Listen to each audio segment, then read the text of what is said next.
ਤੇ ਅੱਜ ਦੀਆਂ ਖਬਰਾਂ ਵੱਲ ਚੱਲੀਏ ਤੇ ਸਭ ਤੋਂ ਵੱਡੀ ਖਬਰ ਆ ਰਹੀ ਆ ਜੋ ਸਾਬਕਾ ਜਰਨਲਿਸਟ ਸੀ CNN ਦੇ ਤੇ ਅੱਜ ਕੱਲ੍ਹ ਉਹ ਇੰਡੀਪੈਂਡੈਂਟ ਹੈਗੇ ਆ ਡੌਨ ਲੈਮਨ ਉਹਨਾਂ ਨੂੰ ਅਰੈਸਟ ਕਰ ਲਿਆ ਗਿਆ ਹੈਗਾ ਮਿਨੀਸੋਟਾ ਦੇ ਵਿੱਚ ਇੱਕ ਚਰਚ ਤੇ ਜਦੋਂ ਪ੍ਰੋਟੈਸਟ ਹੋ ਰਿਹਾ ਸੀ ਤੇ ਉਸ ਨੂੰ ਡੌਨ ਲੈਮਨ ਕਵਰ ਕਰਨ ਗਿਆ ਹੋਇਆ ਸੀ 59 ਸਾਲਾਂ ਦਾ ਨਿਊਜ਼ ਐਂਕਰ ਡੌਨ ਲੈਮਨ ਇਸ ਨੂੰ ਫਰਵਰੀ 23 ਦੇ ਵਿੱਚ CNN ਦੇ CEO ਕ੍ਰਿਸ ਲਿਚ ਵੱਲੋਂ ਫਾਇਰ ਕਰ ਦਿੱਤਾ ਗਿਆ ਸੀ, ਆਫ ਏਅਰ ਲੈ ਲਿਆ ਗਿਆ ਸੀ। ਜਦੋਂ ਉਹਨਾਂ ਨੇ ਇੱਕ ਕਮੈਂਟ ਸਾਊਥ ਕੈਰੋਲਾਈਨਾ ਦੀ ਗਵਰਨਰ ਨਿੱਕੀ ਹੈਲੀ ਦੀ ਉਮਰ ਦੇ ਸੰਬੰਧ ਦੇ ਵਿੱਚ ਮਾਰਿਆ ਸੀਗਾ। ਕਮੈਂਟ ਦਿੱਤਾ ਸੀਗਾ। Nikki Haley is not in her prime Lemon ਨੇ ਇਹ ਜੋ ਉਸ ਟਾਈਮ ਦੇ ਉੱਤੇ ਕਿਹਾ ਸੀ। ਤੇ ਕਹਿੰਦੇ ਭਈ ਸੋ ਇਹ ਤਾਂ ਤੁਸੀਂ ਸਮਝ ਹੀ ਸਕਦੇ ਹੋ ਉਹਨਾਂ ਦਾ ਮਤਲਬ ਜੋ ਇਹ ਕੀ ਸੀਗਾ। ਬਾਅਦ ਦੇ ਵਿੱਚ CNN ਨੇ ਜੋ ਡੌਨ ਲੈਮਨ ਆ ਉਸ ਨੂੰ ਤੋਰ ਦਿੱਤਾ ਤੇ ਹਾਲਾਂਕਿ ਉਹ ਬੈਟਨ ਲੂਜ਼ੀਆਨਾ ਦਾ ਰਹਿਣ ਵਾਲਾ ਆ। ਯੰਗ ਰਿਪਬਲਿਕਨ ਸੀ ਆਪਣੇ ਟਾਈਮ ਦੇ ਉੱਤੇ ਤੇ ਰੋਨਾਲਡ ਰੀਗਨ ਨੂੰ ਵੀ ਉਹਨਾਂ ਕਾਲਜ ਟਾਈਮ ਦੇ ਉੱਤੇ ਵੋਟ ਪਾਈ ਸੀ। ਬਾਅਦ ਦੇ ਵਿੱਚ ਟੈਲੀਵਿਜ਼ਨ ਜਰਨਲਿਸਟ ਬਣ ਗਿਆ, ਲੋਕਲ ਨਿਊਜ਼ ਬਰਮਿੰਘਮ ਅਲਬਾਮਾ ਦੇ ਵਿੱਚ, ਫਿਲਡੈਲਫੀਆ 'ਚ, ਫਿਰ ਸ਼ਿਕਾਗੋ, ਫਿਰ ਅਲਟੀਮੇਟਲੀ CNN ਨੂੰ ਉਸਨੇ 2006 ਦੇ ਵਿੱਚ ਜੁਆਇਨ ਕੀਤਾ ਸੀਗਾ।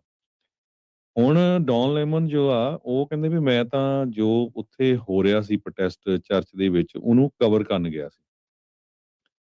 ਸੋ ਹੁਣ ਪ੍ਰੋਟੈਸਟ ਕਵਰ ਕਰਨ ਆਲੇ ਬੰਦੇ ਨੂੰ ਵੀ ਜੇ ਸਰਕਾਰ ਅਰੈਸਟ ਕਰ ਰਹੀ ਆ, ਇਹ ਤਾਂ ਜੋ ਫਸਟ ਅਮੈਂਡਮੈਂਟ ਦੀ ਜੋ ਵਾਇਓਲੇਸ਼ਨ ਹੋ ਰਹੀ ਹੈਗੀ ਆ। ਸੋ ਉਹਦੇ ਸੰਬੰਧ ਦੇ ਵਿੱਚ ਬਹੁਤ ਸਾਰੇ ਜਿਹੜੇ ਕਾਂਗਰਸਮੈਨ ਆ ਉਹ ਹੱਕ ਦੇ ਵਿੱਚ ਆਏ ਹੈਗੇ ਆ ਵੀ ਇਹ ਤਾਂ ਸ਼ਰੇਆਮ ਜੋ ਆ ਫੈਡਰਲ ਸਰਕਾਰ ਧੱਕਾ ਕਰ ਰਹੀ ਹੈਗੀ ਆ ਕਿਉਂਕਿ ਫੈਡਰਲ ਏਜੰਟ ਨੇ ਹੀ ਡੌਨ ਲੈਮਨ ਨੂੰ ਅਰੈਸਟ ਕੀਤਾ ਹੈਗਾ। ਜੀ, ਬਿਲਕੁਲ। ਸੋ ਜਿਸ ਦਿਨ ਮਿਨੇਸੋਟਾ ਦੇ ਚਰਚ ਦੇ ਵਿੱਚ ਐਂਟੀ ਆਈਸ ਪ੍ਰੋਟੈਸਟ ਹੋਇਆ ਸੀ, ਉਦੋਂ ਤੋਂ ਪ੍ਰੋਟੈਸਟਰਸ ਦੇ ਨਾਲ-ਨਾਲ ਇਹ ਇੱਕ ਸੈਂਟਰ ਪੁਆਇੰਟ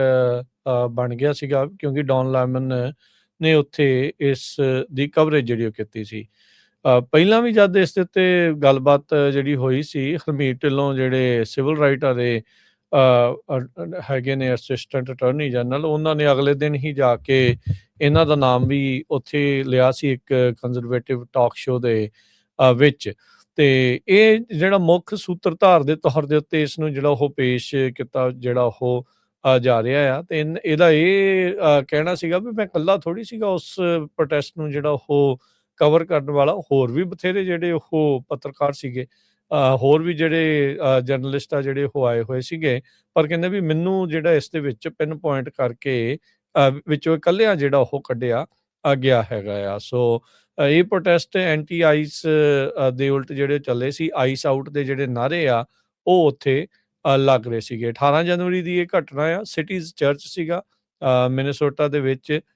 ਜਿੱਥੇ ਇਹ ਪ੍ਰੋਟੈਸਟ ਇਹਨਾਂ ਕੁਛ ਲੋਕਾਂ ਦੇ ਦੁਆਰਾ ਕੀਤਾ ਗਿਆ ਸੀਗਾ। ਤੇ ਹੁਣ ਲੈਮਨ ਦੀ ਜਿਹੜੀ ਅਰੈਸਟ ਹੋਣ ਦੇ ਨੂੰ ਲੈ ਕੇ ਕਹਿੰਦੇ ਵੀ ਇਹ ਹੁਣ ਚੈਲੰਜ ਮਿਸਟਰ ਲੈਮਨ ਕਰ ਸਕਦੇ ਆ ਵੀ ਭਾਈ ਇਹ ਮੈਂ ਤਾਂ ਪ੍ਰੋਟੈਸਟ ਨਹੀਂ ਸੀ ਉੱਥੇ ਕਰਨ ਗਿਆ ਸੀ, ਮੈਂ ਤਾਂ ਸਿਰਫ ਕਵਰ ਕਰਨ ਗਿਆ ਸੀ ਈਵੈਂਟ ਐਜ਼ ਏ ਜਿਹੜਾ ਉਹ ਜਰਨਲਿਸਟ ਦੇ ਤੌਰ ਦੇ ਉੱਤੇ। ਤੇ ਉਸ ਟਾਈਮ ਦੇ ਉੱਤੇ ਹਰਮੀਤ ਢਿੱਲੋਂ ਹੋਣਾ ਨੇ ਕਿਹਾ ਸੀਗਾ ਵੀ ਤੁਸੀਂ ਜਿਹੜਾ ਜਰਨਲਿਜ਼ਮ ਦੀ ਆੜ ਦੇ ਵਿੱਚ ਇਸ ਤਰੀਕੇ ਦੀਆਂ ਚੀਜ਼ਾਂ ਨਹੀਂ ਜਿਹੜਾ ਉਹ ਕਰ ਸਕਦੇ ਹੈਗੇ। ਸੋ ਕਹਿੰਦੇ ਵੀ ਜਦੋਂ ਪ੍ਰੋਟੈਸਟ ਸਟਾਰਟ ਹੋਇਆ ਇਹ ਡੌਨ ਲੈਮਨ ਦਾ ਜਿਹੜਾ ਉਹ ਕਹਿਣਾ ਆ ਵੀ ਕਹਿੰਦੇ ਵੀ ਅਸੀਂ ਐਕਟ ਆਫ ਜਰਨਲਿਜ਼ਮ ਕੀਤਾ ਸੀ, ਰਿਪੋਰਟ ਕੀਤਾ, ਲੋਕ ਜਿਹੜੇ ਇਨਵੋਲਵ ਸੀਗੇ ਉਹਨਾਂ ਦੇ ਨਾਲ ਜਿਹੜੀ ਉਹ ਗੱਲਬਾਤ ਕੀਤੀ। ਇੱਥੋਂ ਤੱਕ ਵੀ ਜਿਹੜੇ ਪੈਸਟਰ ਸੀਗੇ ਉੱਥੇ ਬੋਲਣ ਵਾਲੇ ਜਿਹੜੇ ਮੈਂਬਰ ਸੀਗੇ ਚਰਚ ਦੇ ਤੇ ਜਿਹੜੀ ਆਰਗੇਨਾਈਜੇਸ਼ਨ ਵਿਰੋਧ ਕਰਨ ਆਈ ਸੀ ਉਹਨਾਂ ਸਾਰਿਆਂ ਦੀਆਂ ਜਿਹੜੀਆਂ ਗੱਲਾਂ ਆ ਉਹ ਕੀਤੀਆਂ। ਐਬੀ ਲੋਵਲ ਇੱਕ ਲਾਇਰ ਹੈਗੇ ਨੇ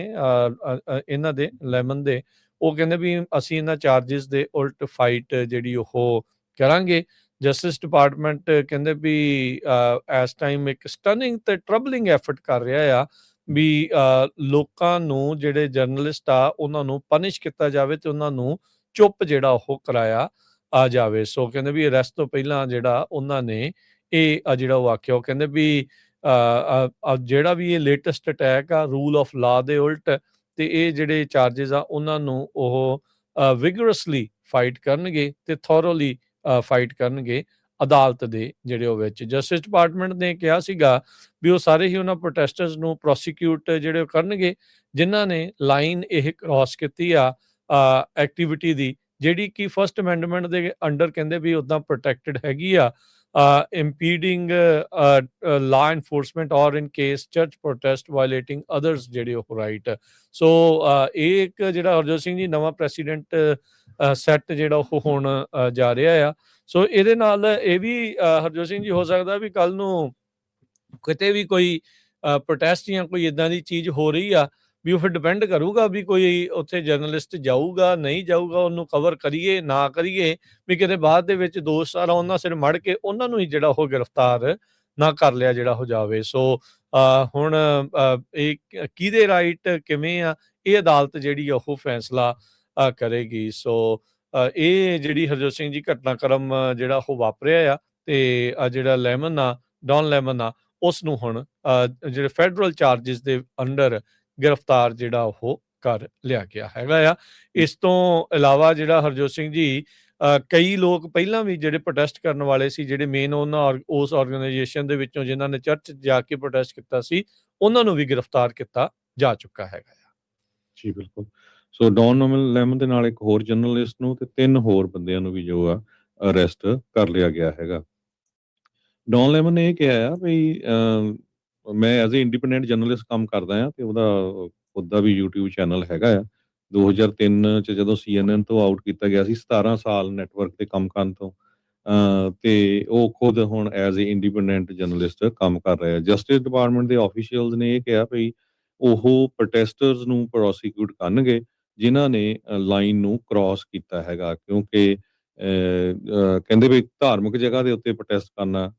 ਜਿਹੜਾ ਚਰਚ ਦੇ ਉੱਤੇ ਇਹ ਠੀਕ ਨਹੀਂ ਹੈਗਾ ਇਹ ਵਾਇਲੇਸ਼ਨ ਆਫ ਅਦਰਸ ਰਾਈਟਸ ਹੈਗਾ ਸੋ ਇੱਥੋਂ ਹੁਣ ਇਹ ਵੀ ਲੱਗਦਾ ਵੀ ਬਹੁਤ ਵਾਰ ਕਿਸੇ ਮੰਦਿਰ ਤੇ ਗੁਰਦੁਆਰੇ ਤੇ ਮਸਜਿਦ ਦੇ ਜਾਂ ਕਿਤੇ ਵੀ ਪ੍ਰੋਟੈਸਟ ਹੁੰਦਾ ਹੈਗਾ ਤੇ ਉਹ ਫਿਰ ਇਸ ਦੇ ਅੰਡਰ ਹੀ ਜਿਹੜਾ ਆਉਂਦਾ ਹੈਗਾ ਜਿਸ ਤਹਿਤ ਜੋ ਲੈਮਨ ਆ ਉਸ ਨੂੰ ਅਰੈਸਟ ਕੀਤਾ ਹੈਗਾ ਹਾਲਾਂਕਿ ਉਹ ਕਹਿੰਦਾ ਵੀ ਮੈਂ ਤਾਂ ਐਜ਼ ਏ ਜਰਨਲਿਸਟ ਗਿਆ ਸੀ ਮੈਂ ਕੋਈ ਪ੍ਰੋਟੈਸਟ ਕਰਨ ਨਹੀਂ ਗਿਆ ਸੀ ਜੀ